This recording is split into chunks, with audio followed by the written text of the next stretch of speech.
Welcome to the Skeptic Zone, the podcast from Australia for science and reason.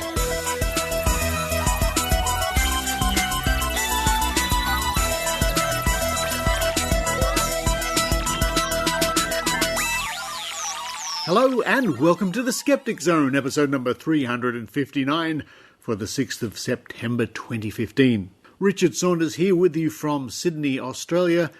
A bit of a wet day in Sydney, Australia today. A few storms hanging about. But never mind, let's see if we can brighten up things with the Skeptic Zone this week. And what's on the Skeptic Zone this week? Skeptics in the pub.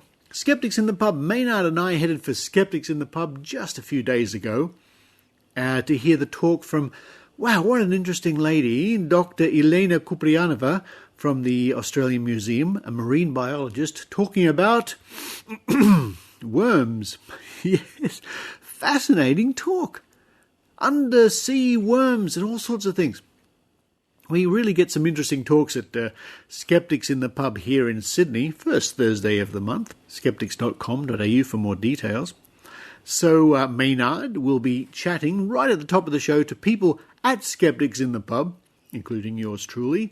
Well-known skeptic Ken McLeod talking about the Stop the Australian Vaccination Network page on Facebook. And lots of pub goers where Maynard asks the big question, what should skeptics steer clear of? What topics?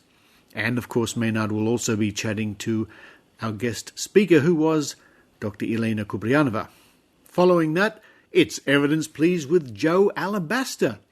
Jo runs around the Australian Paranormal and Spiritual Expo with her microphone, getting interviews with all sorts of people. They're selling and pushing and promoting their various, it's hard to say really. You'll have to have a listen to Jo's report. Aura readers and wax readers and animal communicators. In the middle there, she actually does talk to Tim Mendham from Australian Skeptics.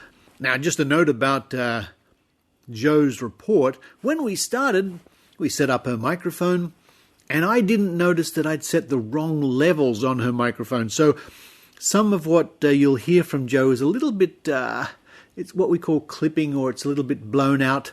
It's a little bit not clear as it should be. You'll be able to hear every word she says, but bear that in mind that I did set the wrong settings. Sorry about that, Jo, but the content is very interesting. The Australian Skeptics had a table there. We were there to field questions and give out information about the Australian Skeptics. Lots of people coming up. We gave away lots of magazines. We bent spoons all day, did some water divining. Very interesting stuff. And a lot of people were quite fascinated to hear what we had to say. There were some interesting debates, I must say, from people who believe in all sorts of alternative things and talking to the dead and spirits. And it's interesting how a lot of people can't quite articulate what they think they believe in. That's fun. That's always an interesting discussion. But thank you to Pete Banks for having the Australian Skeptics at the expo once again.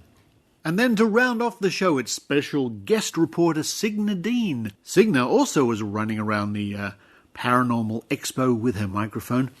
This time she was talking to attendees, just people who paid their money, came along to find out what the expo was all about.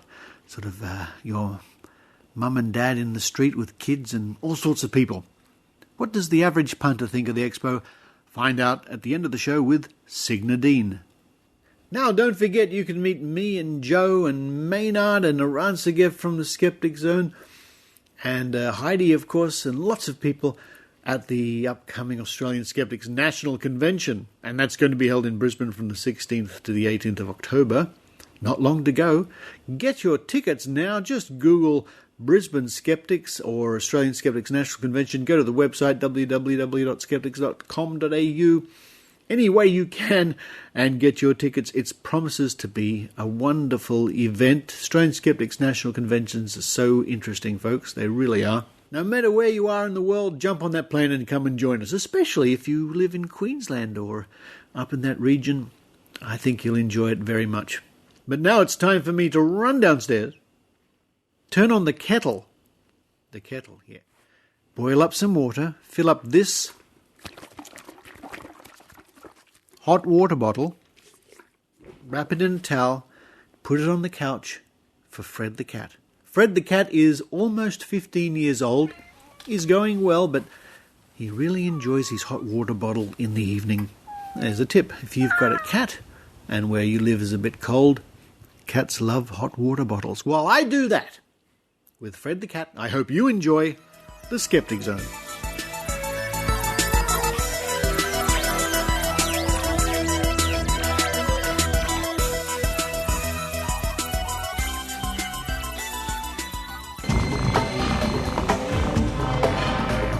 Here's Maynard's spooky action at a distance. Yes, it's Skeptics at the pub, where the skeptics come together in the pub and they drink and they talk about earthworms and earthworms in the ocean. So I guess that'd be ocean worms is what we're going to be talking about later in the day, and I couldn't be more pumped. In fact, I'm sitting next to Richard Saunders and I've been stealing his fries. Earthworms in the ocean, Maynard. Would they have aqualungs and little snorkels? And something like that. I imagine there's earthworm scuba gear or something, but I'll be finding out that after the talk. I think earthworms are very exciting. I agree. I agree, yeah. I didn't think frogs were all that exciting until we had our frog talk here, so I'm looking forward to our earthworm talk later on. And what's the big word in the frog world today, Maynard? What is it? Well, it's ribbit, isn't it? Yeah, you're going to beat me to that. Yeah, well, the breakup between Miss Piggy and Kermit is the big thing. But the question I'm going to be asking people is a bit reverse of what we normally do here, because I normally ask what should skeptics get involved with, what should make them hot under the bonnet, what gets their goat. But this time I'm going to be asking, do you think there's something that skeptics shouldn't get involved in? Is there something perhaps that they shouldn't really get involved in and cause trouble?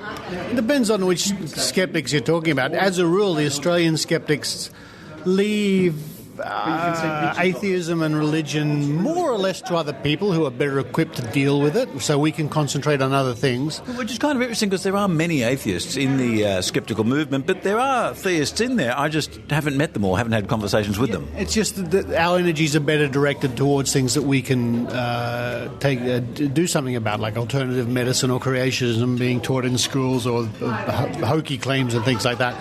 There's nothing wrong with other people pursuing these other things, and they're sort of of a similar wavelength, but they're better equipped than we are to tackle them, and then we're better equipped to tackle what we tackle.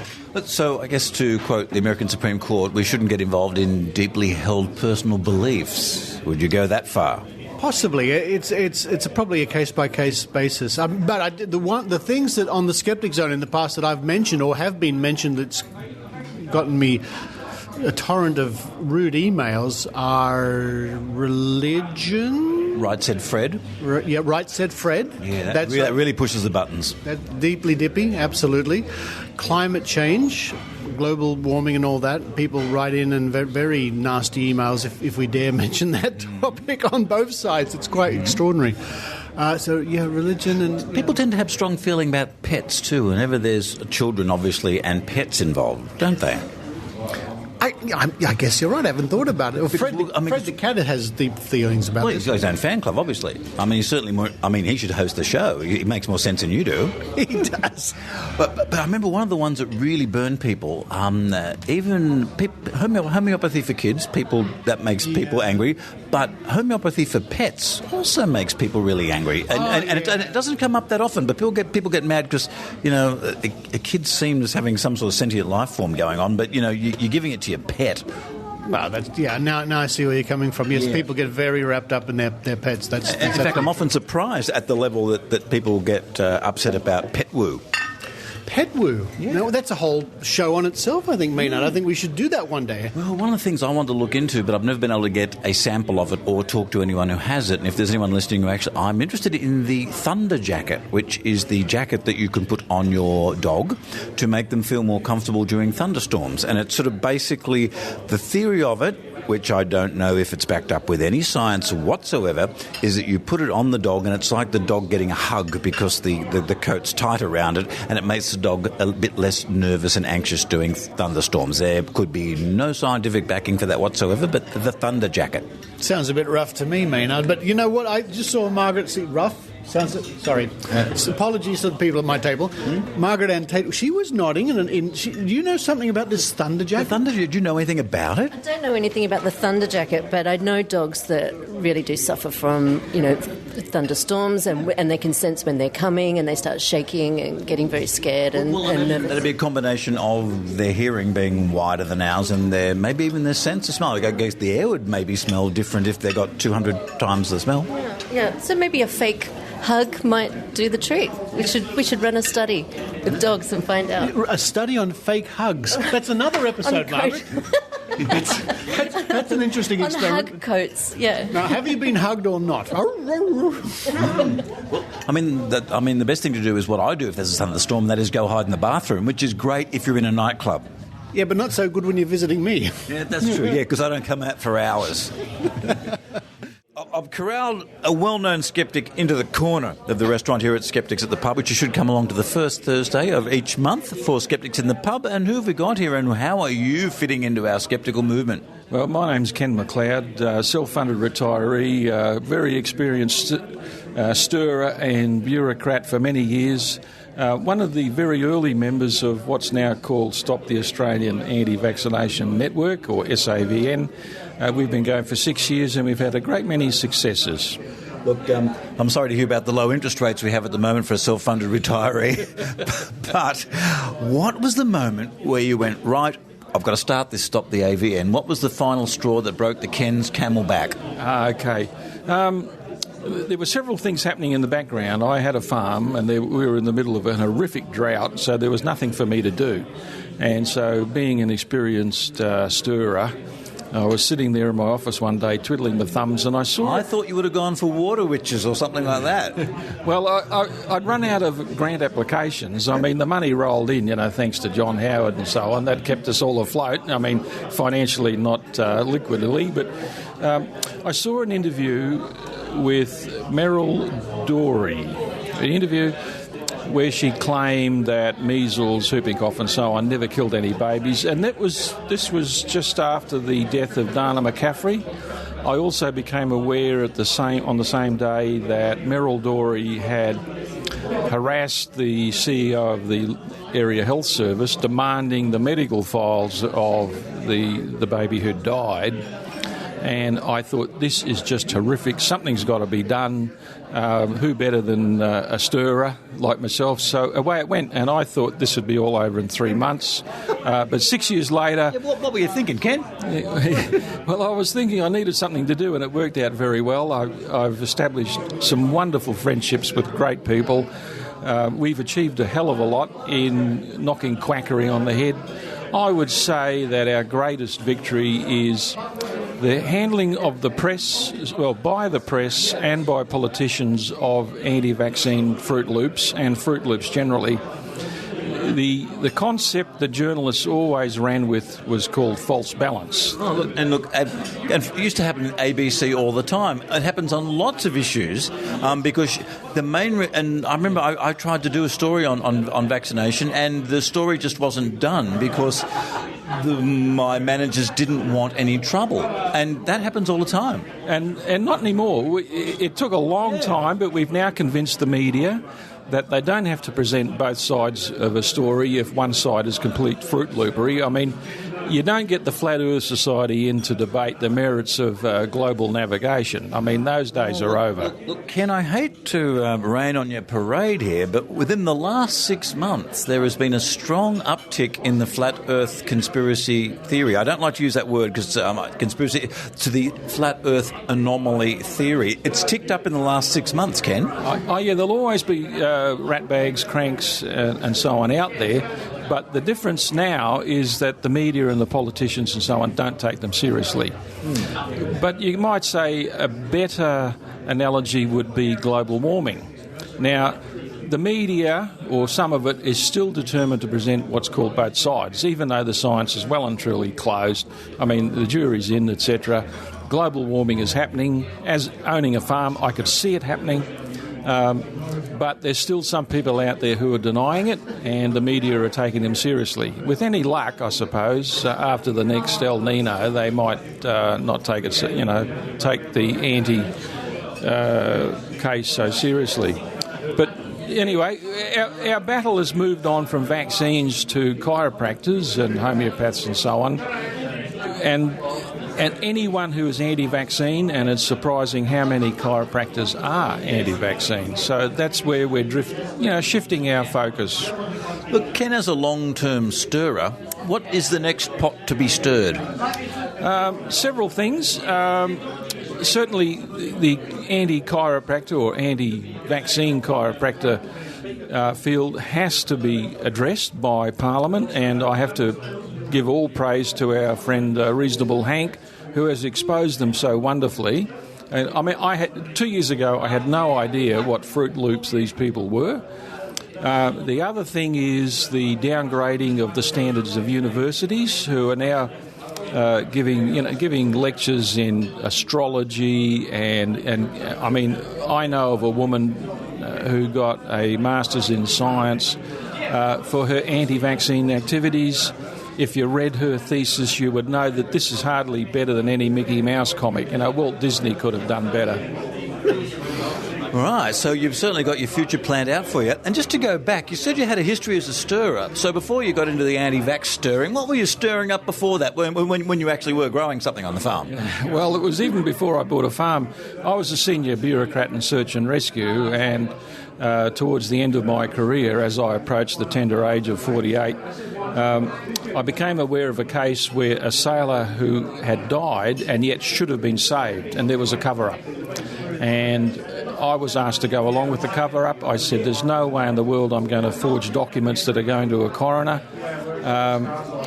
2 days later, I was made redundant. The day after that, I contacted the coroner, and the day after that, I contacted a senator friend of mine, and I started writing questions to ask in Senate estimates, questions on notice and so on. That went on for 3 years. It led to a Four Corners program. Anyone who's really interested should go to Four Corners and search for Red Baron, which was the name of the boat. And I found that quite fulfilling. I was retired on a farm, and the drought was still getting underway. I found really wonderful what you can do if you present the right case to the right people. And have you always had this going on in your life? Have you always been the kid that was asking why in the classroom? Were you the person who was always annoying even other people's parents, asking, why is that? No, I was the lovely quiet boy who sat in the back of the class and did what I was told. When I was a bureaucrat, I was the typical Sir Humphrey. I never shook a stick anywhere. The people I worked with were honourable. I did, in all those years, I did many overseas trips with many people. I never saw one person play up. They were honourable people, and I was absolutely horrified in 1966, I think it was, when the sailor died, should have been rescued, and a cover-up was put in train. And as an honourable public servant, I just couldn't go along with it. I would rather be made redundant than be made a mug. Well, that's quite a stand you made there. And do you see much of... Well, you mentioned Yes Minister there. How close is that to truth in the way the bureaucracy works in this country? Is it close at all? It was so close. I think the scripts were written in Parliament House. Take your pick, Sydney, Parliament House or Canberra. That is actually how bureaucrats work. Times are changing. Bob Hawke introduced reforms to the public service which freed up the ministers, you might say, and freed up the senior public servants. But the sad thing now is, if a public servant or even a scientist offers advice that the minister doesn't like, he gets the boot. And that's why we think global warming has got such traction in the Abbott government, because they can sack any scientist, any research program, any senior bureaucrat, anyone they like, if they don't say what the minister wants to hear. Look, Ken, the question I've been asking all the skeptics tonight is one that will be difficult for you to answer as such a stirrer. Is there something that the skeptics shouldn't approach? Is there a topic that they shouldn't approach because either it's not particularly relevant, it picks at people's deeply held beliefs? Is there a topic they should stay away from? Not really. I mean, anything that can be proven by science is fair game, which is why I would advise people who think they are skeptics to stay away from religion, because the existence of a God cannot be proved either way. Engaging in a discussion on it is absolutely pointless. It's a waste of time. Don't even get involved. Get involved in things where you can make a difference, and that would be global warming, health, chiropractors, homeopaths and so on. Get involved. If you see malfeasance, speak up. Do something about it.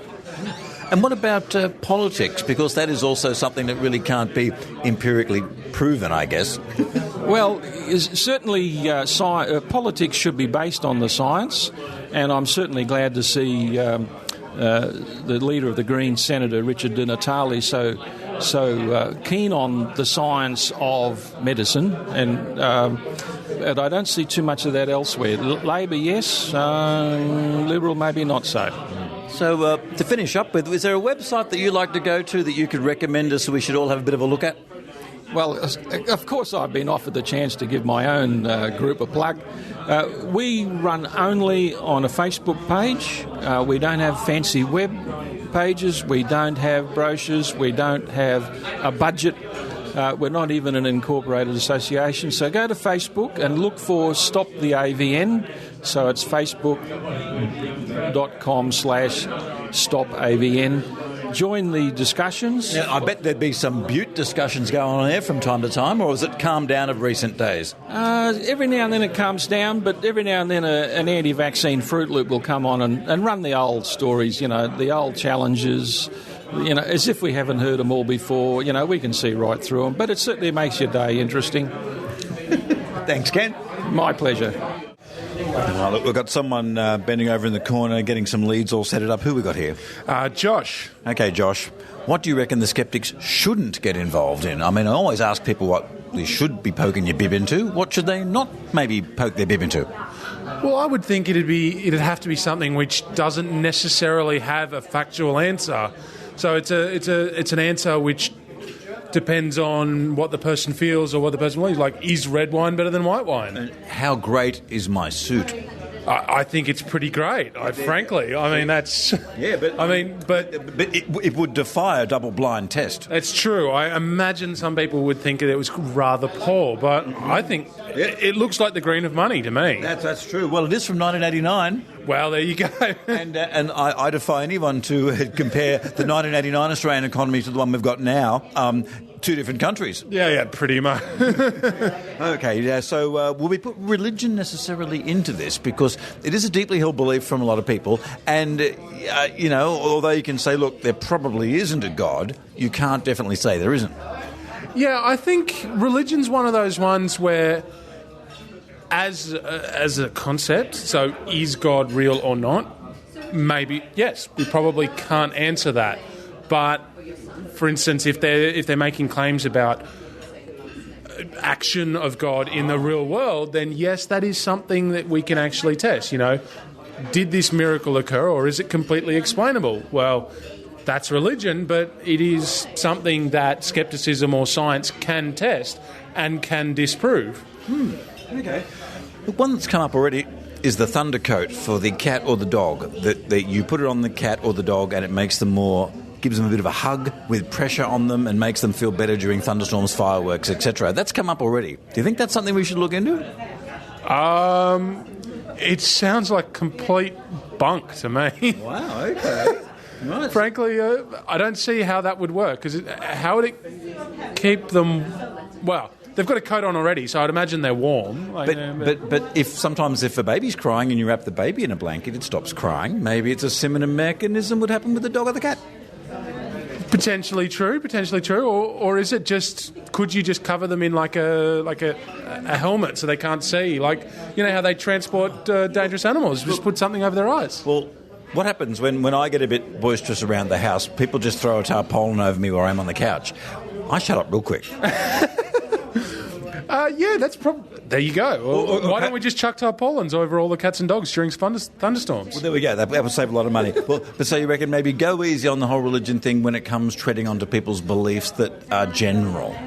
Yeah, I'm not sure about go easy is the right way to say it. I just think it's... Be respectful. It's more we don't necessarily have a bite in that game, just because it's not something that can be proved or disproved using the scientific method necessarily, unless they're making a specific claim. And what's the one you reckon is a no-brainer for the one you should be attacking at the moment or working on? Oh, that one's a difficult one. There's so many things. What's one on... Well, everyone's got their own personal list. What's on top of your own personal list? I mean, there's no wrong answer. It's true. I mean, personally, the big one for me is science-based regulation. I think you've got a government body, or you've got a government organisation. They're ostensibly doing work on science. Say, for instance, you've got a medical association or anything like that. They should be making those decisions based on science, not opinion and lobbying. It should be based on the science that they're actually trying to regulate. Ooh. That's the big one for me. Oh, so to actually have a go at lobbyists, that's a toughie. It is a toughie, but I think, lobbyists paint a big target on themselves every time they open their big fat mouths. So, right. So recently we've had the big scandal with Big Vegemite. I wasn't aware that was a thing. I thought there was Big Vegemite. I thought you got Big Pharma. You do have Big Pharma. Big Vegemite. Is that just Big Craft, or is it just... It could be Big Craft, you're right about that. Because, the cheese, they start with the Vegemite's the thin end to the wedge. The next thing is the spreadable cheese will be next. Yeah, and what's with that string cheese stuff anyway? It's like rubber. Like, seriously, that can't be cheese. I think you can use it as a car part if necessary. Oh, that's why they've done it. I know I jump-started a Datsun with some of that cheese. I'm sure you can jump-start a Datsun with just about any food stuff. Right, well, here's someone who's just been busting to talk. Who have we got here? Gary. Gary, now tell me, what's a topic they shouldn't tackle, Gary? Well, I've given this a great deal of consideration. I can tell you have. As in sort of the last 5 minutes, sort of when I walked up and saw Iggy Azalea in her underwear on the corner, looking rather bemused. Okay. And I've come to the consideration that the skeptics should certainly keep out of the fashion industry. Well, what do you think of the suit I'm wearing? The suit I'm wearing is fairly impressive, and you could test that in a double-blind experiment, I'm sure. Well, I suspect that your tailor may indeed be double-blind, but apart from that, the issue with the fashion industry is a supposition that if you wear their particular product, it is both stylish and attractive. And I would argue that a sceptical point of view would have to require a comparison between the clothes horse with the clothes, the clothes horse without clothes, and the clothes horse with alternative clothes for that proposition to be accurately testable. And I can foresee that this would be an absolute minefield. Well, we've heard what Gary had to say. What do you think skeptics should not get involved with? I think a popular one is religion, but there are aspects of religion which we should get involved in. There's an aspect that we shouldn't. So we should stick to provable claims. So, as was mentioned earlier, if a religion makes a claim about a miracle, maybe that could be investigated where the actual existence of a deity can't. Well, yeah, I mean, a few religions do make claims of miracles, and you have to take the stance that, well, where's the evidence for it? And they come up with all sorts of stories, all sorts of anecdotes, and it never really ends. Okay, thanks. Well, I have just learnt a whole bunch about worms that live in the sea. In fact, maybe I should use the term sea worms, but who are you? What is your qualification? And what were you just telling us all about? Okay, I am a research scientist at the Australian Museum. I'm a marine biologist, a zoologist by training, obviously. I have a PhD from Flinders University, and I'm originally from Russia, so where I did my undergraduate. Okay, and what was your name? My name is Elena Kupriyanova. Oh, and what attracted you to this particular subset of zoology? Well, I always wanted to be a marine biologist since I was a child. No, but I never was actually fascinated by large animals like whales or dolphins like most kids are. Not even fish. Yeah, I always wanted to study marine invertebrates. That just happened to be... Have you got any idea where you picked that up? From the family? Were you on a holiday somewhere? Did you see it in a book? Any idea where you picked that up from? Definitely not from my family, no. All my family members are normal people, not crazy worm pickers. Oh, so you're the crazy one when you turn up for Christmas, she does that, and then they do the funny thing with the finger around the head. Yep. Okay. Pretty much. And how many people would there be studying it worldwide? You said 200 people turned up at a conference in Australia for it, but how many people would be in your field worldwide? Well, it's difficult to say what the field is because some people dedicate their studies to worms, for example, to their taxonomy, their systematics, their behavior, etc. But lots of other researchers just use worms as models for their studies. So they use them to answer questions. So it's So I would say thousands and thousands. Okay. I've spoken to people who are into frogs, and there's a bit of a buzz in the world of frogs about the occasional rare frog that turns up. What's the big buzz in the world of sea worms? What's the big thing that's been discovered lately and everyone went, wow, we didn't expect that? Well, I actually covered it in my talk. That was discovery of acidex, the bone-devouring worms that have really bizarre dwarf larvae. So this was described in 2004 by my colleague, Dr. Greg RiAus, who actually was my postdoctoral supervisor. Now, I'd like to ask you to explain to us, because a lot of us, we don't live in the academic world, how does the excitement feel when you get sent a slide or a photo of something that's never been seen before? How exciting is that for you as a scientist? Oh, that's the best thing in the world, actually. It's just you feel your heart racing. It's like, it might be something really exciting, something that nobody ever seen before. No, it's where you get your high, basically, in science. Well, and also it gives us a bit of a hint at what exobiology might be. If there was any life, say, on one of the oceans of one of the moons or of Titan or something like that there might be something under there that might resemble what we looked at the screen today. Yeah, that's quite possible. Yeah, wow.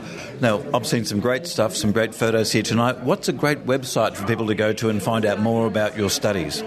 Well, I have to say that do come to the site of Australian Museum, yes. Okay, and where do they look on the site? Is it under sea worms or what section? Australian Museum Research Institute and the projects, and they have lots and lots of information on marine worms. Great. Well, thank you very much for your talk tonight. Thank you.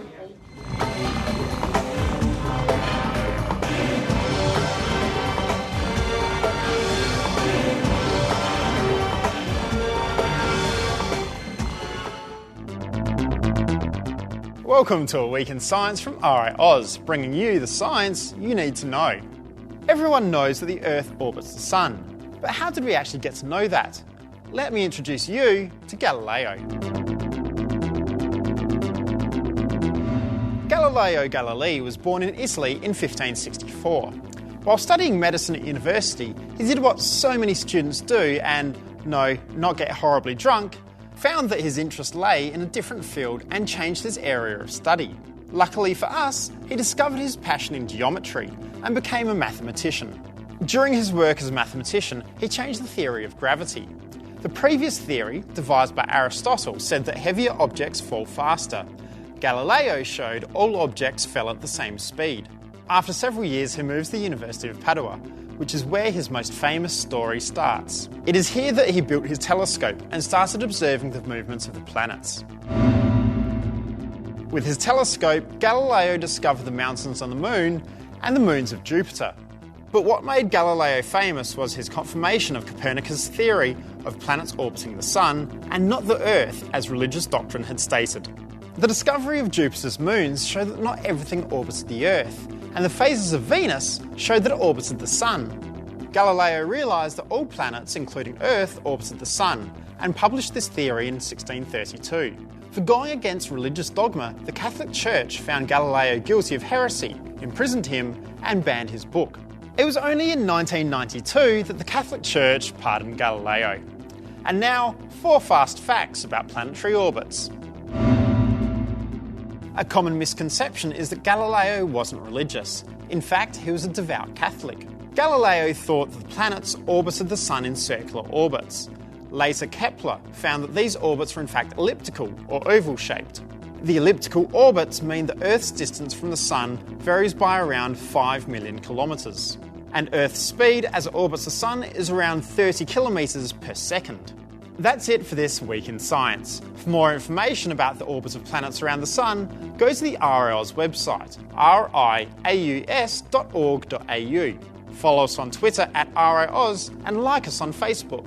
I'm Ben Lewis, and we'll catch you next week.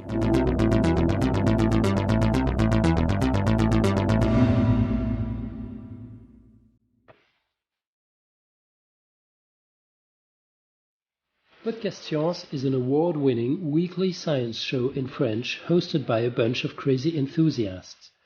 We are convinced that the greatest ideas in science are quite easy to grasp as long as they are presented with passion, using a vocabulary common to all curious minds, whatever their academic background, if any. You don't understand French yet? Why, it's never too late. All our stories have a written transcript on the website, and people from all around the world are using our content to learn Molière's language. Our topics range from 0 to infinity, from evolution to artificial life, from electromagnetism to the science of introverts. We just love mathematics, science, critical thinking. So do you? Want to join? You can subscribe to the podcast for free from our website, podcastscience.fm, that's in one word. You also find us on iTunes and SoundCloud. See you soon, hopefully. Hâte de vous accueillir. À bientôt sur Podcast Science.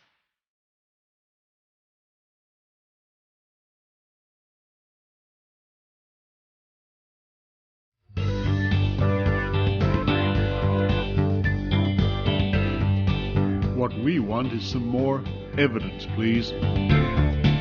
Here's Jo Alabaster. Hello, this is Jo Alabaster.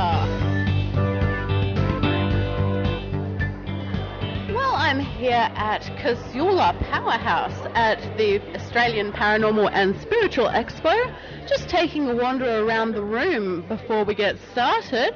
It's the beginning of the day, and we've got lots and lots of stalls here, heaps of tables. There is the Australian Skeptics table. There are a lot of other tables. We've got some aura and chakra imaging. We've got... we're being waved at here. Well, this is the important lady. This is Bianca. Hello. Hello, Bianca. And what are you doing here today? I talk to animals. I'm an animal communicator. Oh, talk to animals. So do they talk back? Oh, yes. Goodness. What sort of things are animals saying to you? Animals are saying that it's really important to connect up so that we are all, having a really great relationship together and that we all live in love and harmony. Okay, so respecting animals and... Absolutely. Respecting animals, they share with us what they feel, what they think, what goes on for them and how we can help them, but also how they can help us. And can anybody speak with an animal, or is this a special thing that you're able to do? Everybody can learn how to speak to animals, absolutely. So I also run workshops, and I do long-term relationships with the people as well to work with their animals. My website is www.connectingsoulbeings.com. The Australian Skeptics table is just up there where the banner is. Yeah. We also have a $100,000 prize. If you can demonstrate under agreed conditions that you can talk, that animals can communicate with you other than purrings or grunts or squeaks or something like that, and give you real messages, you get $100,000. It's right there. Okay. Here you go. Wonder if Fred could be in on the testing. Fred, my cat Fred, he talks to me all the time. He's very talkative. Exactly. Wow, okay. Yeah. That's awesome. And wandering around the paranormal convention here, I've come across a stall that is the sort of thing that I'd usually see at Mind, Body, Spirit, actually. There's a gentleman here who is... Goodness, he's got this mechanical device with an antenna, and it seems to be doing aura and chakra imaging. The hashtag for this stall, because the stall has a hashtag, this gentleman's business is hashtag no guesswork.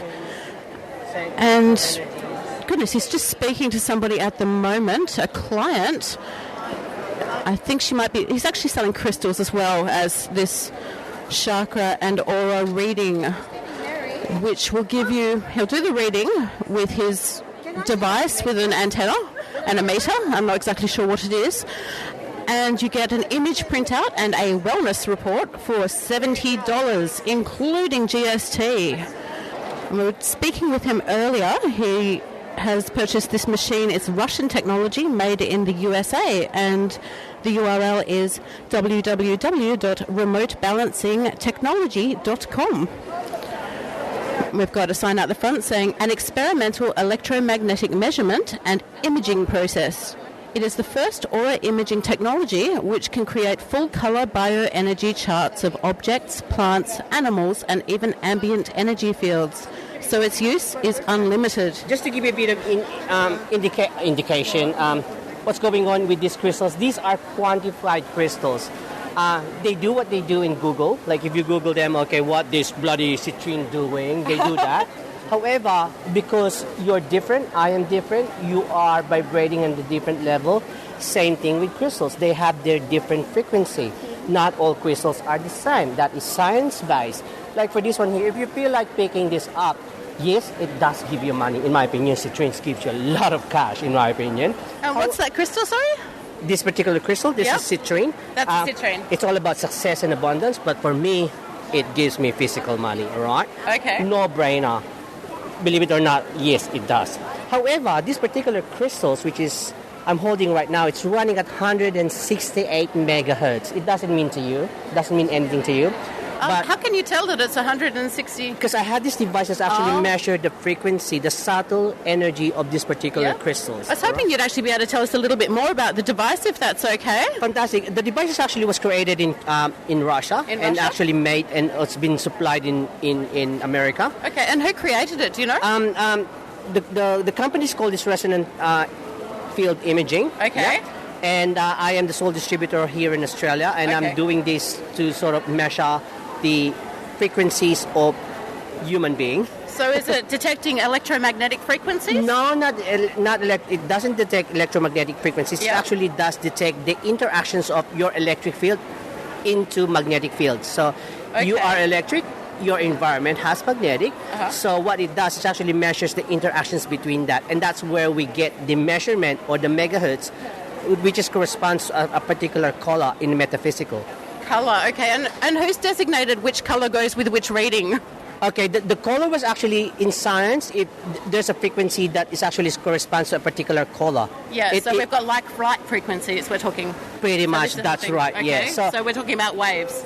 Yes, there you go. There you go. Cool. So with this particular crystal, it's actually running at 162 megahertz, 68 megahertz, which is a navy color. Okay, so that's actually emitting one that we can't see, a navy sort of aura. Correct. So it's running at 168, which is a navy color. Navy color is all about leadership.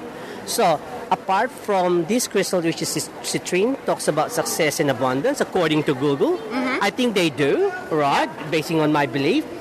It also gives you navy frequency, which is all about leadership. So if I'll be selling these crystals, I'll be holding this for a while so that I can somehow, hey guys, you know what I'm doing here is legit, so buy my stuff. And that this particular frequency will give me that money, ka-ching, and at the same time I can influence people. Well, you're certainly welcome to hold it maybe if you apply for the Skeptics. I would love to do that. I would definitely love to do that. I'm very glad you're looking into it. That's excellent. Yes, it's very exciting because, I just measure everything, you know what I mean? And it's not actually me.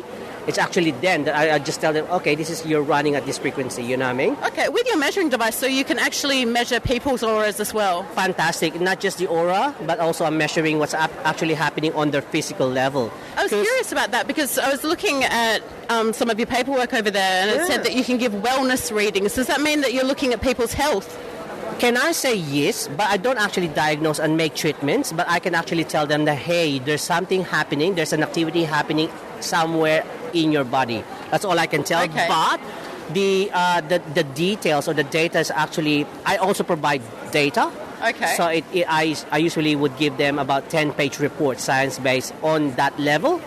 Right, and does that give people information on their physical health? A lot of information. It will only give them an indication that there's an activity, something happening around in your heart or your gland or whatsoever. Okay, and if somebody gets this report and they look at it and go, oh my goodness, something's wrong with my heart, what should they do then?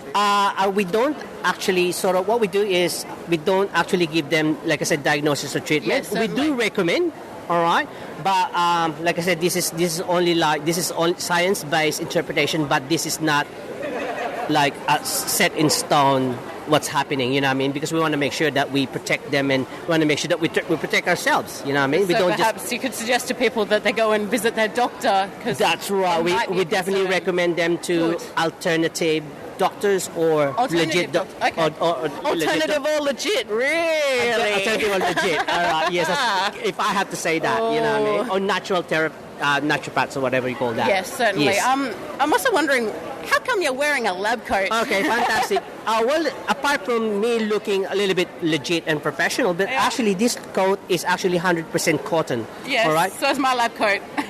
Correct. 100% cotton, meaning that it absorbs my energy. Because remember, I picks up energy from the device, right? Okay. So I want to make sure that when I pick them their energies, it's 100% their energies, not mine. Okay, so you're stopping interference. So it's a bit of like a Faraday cage for aura energy. Correct. Just like what happened to her a while ago when I actually scanned her. Yes. Oh, she was wearing like crystals and jewelries and stuff like that. So I asked her to remove that simply because it can influence what's happening right now with her. So we want to make sure that it's actually the frequency that she's emitting is actually natural frequency of her. Would it be ideal to scan people when they're not wearing any clothes then? Would you say that? I'm sorry, I shouldn't ask that sort of thing. This is a family podcast. I know, figured that. If people want to get in contact with you, where can they find you? Oh, fantastic. They can actually check my website, which is www.remotebalancingtechnology.com. That's a bit of a mouthful. Remotebalancingtechnology.com. There you go. Fantastic. Thank you so much. Thank you very much. It's good to speak with you. Lovely. Cheers. Bye-bye. I've just stepped outside here at the Australian Paranormal and Spiritual Expo. I've stepped out with Tim Mendham. Hello, Tim. Hello there, Jo. I've got the question that must be on everyone's lips when they walk in, when they see the Australian Skeptics stall pretty near the entrance. What are the Australian Skeptics doing at the Paranormal and Spiritual Expo? It's amazing how many people ask that question. Yeah, it's true, because we're right near the door, and we're the first thing people see, and they think they must be at the wrong show. What are we doing here? It's great. Personally, I think it's a lot of fun, actually. You get to meet a lot of people, some interesting people, some very interesting people, and you get to chat to them. But from a skeptic's point of view, especially Australian skeptics formally, we get to explain what we're on about. Yeah, and to people who say, oh no, I'm a believer, I'm not interested, or I don't do that. And you explain in ways that actually prove that they are sceptical in one place or another. And then they say, oh yeah, that makes sense. The classic one is, you say, if someone comes to you and says they can fly, what would you say? And they say, oh, prove it. And say, bingo. You're a skeptic. You're a skeptic. That's what we sign you up. I did hear another one, actually. I think it might have come from you, asking people when they walk up to the stand and want to know about skepticism. You ask them, well, if somebody was trying to sell you a car, would you... How does that one go? Yeah, exactly. Buying a car, buying a fridge, that sort of thing. I mean, you actually go into the evidence. You look at the evidence, natural, normal thing to do. Catching a train rather than a bus or walking you have to be a skeptic. You toss up the evidence, you work it out, you find out what's the best solution for you, and then you choose it. And you apply the same thing. Unfortunately, people don't apply the same thing to the more spiritual areas. And so how have people been reacting to this? They've been good. We haven't had anybody hit anybody yet. Yet, I know. We're still waiting. It's still early in the day. But, I mean, no, people are really appreciative. They understand. Once you explain, what we're on about, and they say, yeah. I mean, a lot of people will go away and say, yeah, well, I'm still a believer. I'm not going to be... And they're not going to be convinced after a 30-second conversation at a place like this, especially when you're surrounded by 50 other stands who are all pushing the paranormalities, etc. But they go away, I think, understanding what the skeptics are about. And I'm looking at someone right now who's reading our $100,000 challenge document. Oh, fantastic. Do you think we've got any takers here today? I said we had some who were actually coming pretty close. In fact, I actually had a conversation with people, seriously, so they might do it, who run medium trances seances with a physical medium who therefore has ectoplasm and table tipping and all this sort of stuff. They want us to come along and have a look. He's a physical medium, which is very rare these days. Most of them sort of just do voices and that sort of stuff. This is someone who makes manifestations. And they offered for us to come along. They want us to come along. Great, isn't it? Yeah, I'd be really fascinated to see that one. Thank you so much for a chat. We're going to head back inside, I think. And I can hear somebody talking over a loudspeaker now. There's a lot going on in there today. But you'll be there in spirit. That is yet to be determined and measured. Thank you, Tim. Okay, I'm here with John Paul Sutton, who is a wax art reader. Is it that you're a medium who can read Yep. wax colours? Yep. So this is a colour-based sort of divining? Yeah, basically what I do with the readings is I get you to choose some colours. Mm-hmm. With the colours you choose, I create a painting for you. From that painting, I then do a reading of your life journey. All the movements in the wax, all the colours you choose, tell me about you. I'll show you what you take on through your childhood. If there's any blocks, so you can clear your blocks, and I'll show you ahead into the future, or through a painting. So if I do a painting to map your life as an art form, from the day you're born to the day you die, that's what paintings are. So it's your life journey done as an art form. Be true to you. Where can we find you if we want to find you on the internet or something, or see more examples of your work? My webpage is www.johnswaxart.com. Hi, I'm Jodie from Soap Buddies. We have some very cute Doctor Who R2D2 soaps that were very popular last year, so we're back by popular demand. So we have a range of funky little different styles of soaps and we specialise in custom party favours for baby showers, weddings, anything like that. That's excellent. I've actually got my son's birthday coming up. I'm seeing here you've got Batmans, you've got Lego Men, and you've got these really cute ones which I might have to buy for my children. I don't know if I can resist. They're little bags. They look like cellophane bags full of soap, which is clear, and it's got tiny little fish in there. They're goldfish. And this is a really unusual place to be selling soap, I might say. It's at a paranormal convention. What did you think of the paranormal aspect of things here? Well, we were here last year and it was fantastic, and we did have a lot of people who were interested in the Doctor Who soaps. So that's why we're back, but I absolutely love all this paranormal and spiritual stuff. So it's actually a little love of mine, so that's why I love being here too. Well, I'm excited by these soaps myself. Where can our listeners find your soaps online, maybe? Well, we're currently sold through Facebook, so if you go to facebook.com/soapbuddies, you'll find us. But yeah, at the moment through Facebook, if you come and see us, we do post Australia-wide. So after a fantastic day at the Australian Paranormal and Spiritual Expo, I'm finally catching up with Pete Banks, the organiser. Hi guys. Hello Pete. How's the day been for you? It's been amazing, absolutely phenomenal. What I'm wondering is, what do you think people make of the Skeptics being here? I'm hoping that everyone is very open-minded and loves that the Skeptics are here, because I hope they understand that there are two sides to every coin. I think people have taken us pretty well. We haven't had any trouble. We've had a lot of people very happy to have a talk and hear where we're coming from, and we've been listening to where they're coming from. I think it's really useful actually for us to be here. I'm very happy to be getting out of sort of talking with other skeptics and talking with the public. It's great. Yeah, well, you came last year as well, as you know, Yes. and we haven't had one single bad word about you guys. It's always been very positive. That's wonderful to hear. Do you think we can come back next year? I think you can come back every year. So it's running next year? It sure is. Where can people go to find out more about the Australian Paranormal and Spiritual Expo? Okay, so the easiest thing would be to Google Australian Paranormal and Spiritual Expo, and you'll come up with our Facebook page and our website. That's absolutely wonderful. Thank you again for a great day, Pete. Thanks, guys, for coming.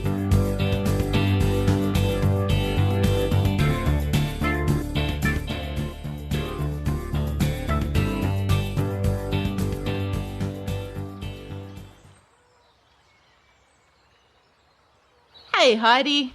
Oh, hi, Jo. Hi, Heidi. Oh, hi, Maynard. Hi, Maynard. Oh, hi, Jo. Nice day in this park, yeah? Yes, great weather. Oh, look, a unicorn. A unicorn? There are no such things as unicorns, silly. Yes, there are. No, there isn't. Hey, ladies, what are you arguing about? Jo thinks unicorns are real. They so are. Let's look this up in the Skeptics Dictionary. The what? How can we do that in this park? There are no computers here. You ladies probably don't know about the Skeptics Dictionary app, available now for iPhone, iPad and iPod Touch in the App Store. Yeah, we do. We've been listening to the Skeptic Zone for years, you know. Yes, okay. The app lets you access all the great Skeptics Dictionary articles when you're on the go. Here, let me look up unicorns. Oh, cool. Heidi, prepare to be proven wrong. It says here the unicorn is a creature from fables. Aha! Actually, I see now that someone just dumped their ice cream cone on that horse's head. Thanks, Skeptic Dictionary iPhone app. That's just some guy in his undies. From crystals to psychic readings to ghost hunters and aura drawings, the 2015 Australian Spiritual and Paranormal Expo had something for everyone. Here in Sydney, the art centre of the Casula Powerhouse was bustling with curious folk, so we set out to chat to a few of them.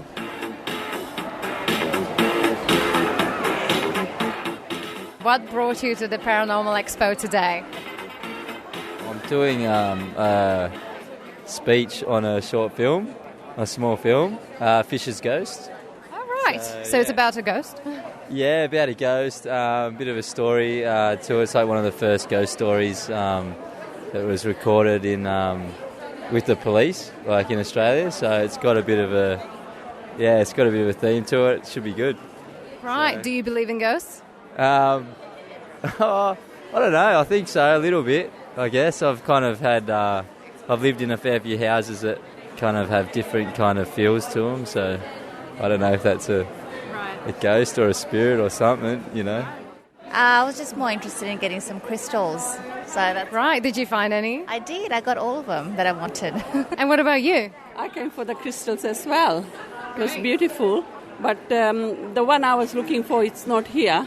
It's in the shop, so I might have to go and visit them in their shops. Well, I've just recently started a job, a new job, and I've had a lot of things happening with the paranormal.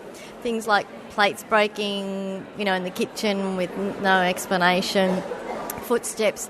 And where I'm working, I won't reveal where I'm working, but where I'm working, it was actually it was a place for women that were pregnant out of wedlock back early in the days, and there was a lot of infanticide and a lot of suicide there too. And I believe there was a murder as well in the driveway of the place where I'm working. So I just want to see if I can get some clarity about it. Right. Are you looking for some maybe protection or more like just wanting to get a reading? No, I'm looking more like because I have to work there and sometimes I have to be there on my own.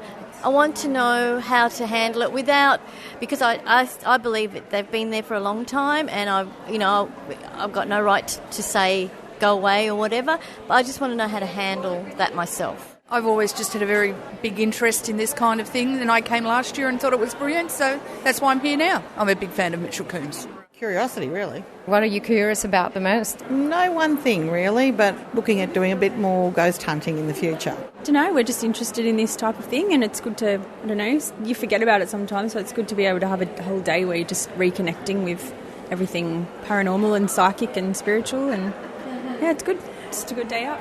Is there anything in particular that you're interested in? Mitchell Coombs is a big draw card for us, so we're looking forward to that. My auntie.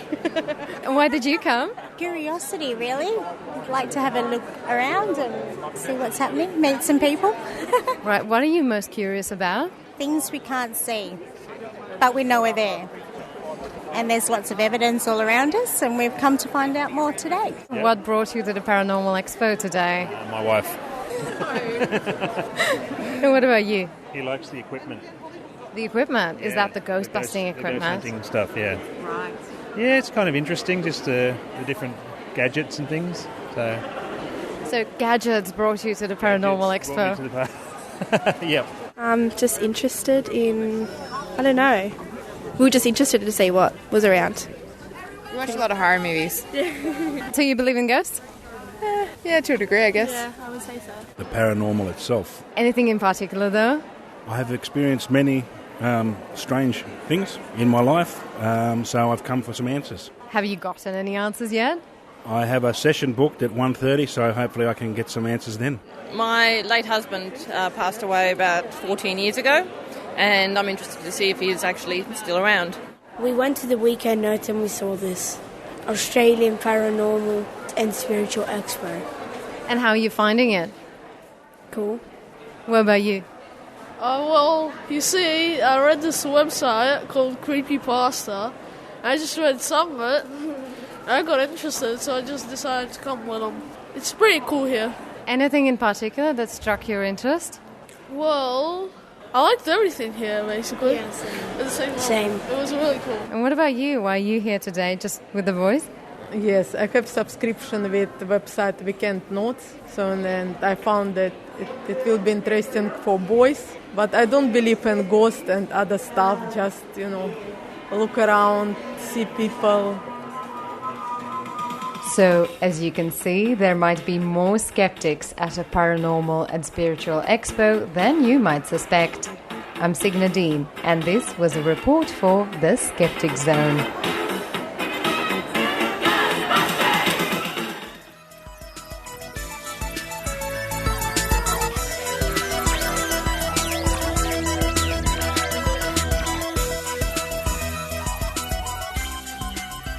Thank you for listening to the Skeptic Zone.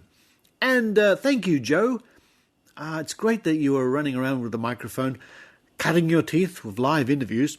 Jo, I promise next time I'll set the microphone correctly. In fact, I'm going to buy you a better microphone, I think. And that's thanks to the listeners of the Skeptic Zone, some of whom chip in a little bit every week. Some chip in less than $1, which is great. Some chip in a little bit more. And it's due to the generosity of people listening that I'm able to buy reporters things like microphones every now and then, which I think is pretty important. But nevertheless, well done, Jo. What an interesting report. Wow, that aura reading machine guy he was a lot of fun. Coming up next week on the Skeptic Zone, we have I've got no idea. That's the thing about the Skeptic Zone. Sometimes I haven't got a clue. I really don't. We'll see. Something will come up. In fact, I think there's some stuff from Maynard that I've yet to use from some weeks ago that might pop up on the Skeptic Zone. Or maybe Heidi Robertson. Or maybe Fred the Cat. He does from time to time. I think we'll all have to tune in next week to find out. But for this week, this is Richard Saunders signing off from Sydney, Australia. You've been listening to the Skeptic Zone podcast. Visit our website at www.skepticzone.tv for contacts, an archive of all episodes since 2008, and our online store. Please support the Skeptic Zone by following us on Twitter @SkepticZone, liking us on Facebook, and leaving a review on iTunes. You can also show your support by subscribing via PayPal for as little as 99 cents a week. The Skeptic Zone is an independent production. The views and opinions expressed on the Skeptic Zone are not necessarily those of Australian Skeptics Inc. or any other skeptical organisation.